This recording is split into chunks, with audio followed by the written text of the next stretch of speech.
So to do long grass with wildflowers, I'm starting with a green piece of paper because I just really love to have that extra layer of color. Instead of starting with white paper, why not start with a color of paper so it adds like a really cool dimension.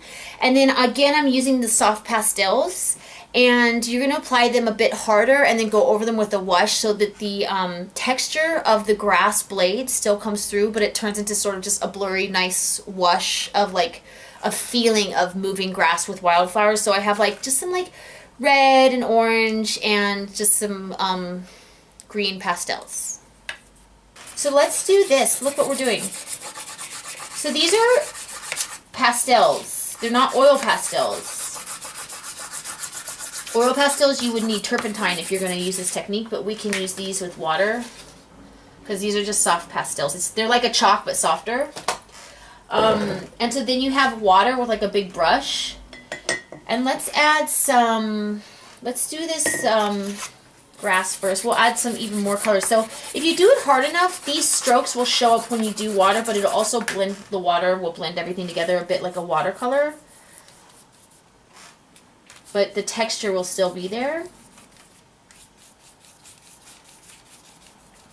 So that looks like wild grass. Let's add some little dots for like little wildflowers so that the dog could be in the wildflowers.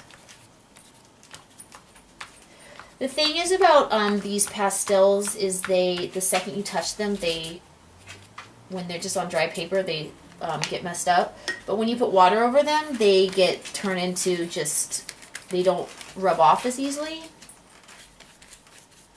And I sort of like how they're bleeding. It just makes it sort of more like whimsical.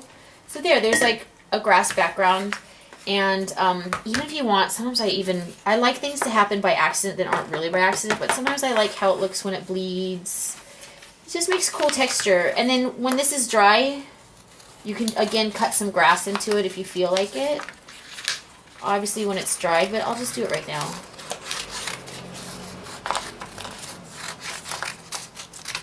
And there you go. You have another type of grass that you can put the dog on.